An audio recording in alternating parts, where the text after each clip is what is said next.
Hey everybody, my name is Marcus, and in this video I'll show you a simple way how you can align and group elements in Wix website editor. So as you can see, I got the elements here, and let's say I would like to align them on the meet, right?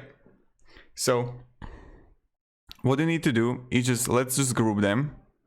Then let's just group it, and right now I can like move it with, like, I can do whatever I want with it, right? It's grouped, and when you're gonna click on it, you're gonna see layouts, and not layouts, give me a second, ungroup.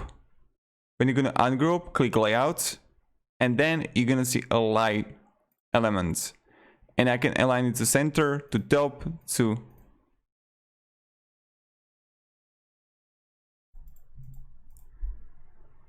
then you can distribute it horizontally, vertically,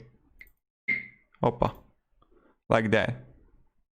So that's pretty much it, how we do it. Thank you very much everybody for watching, and if you have any questions, guys, ask me down in the comments, and have a great day and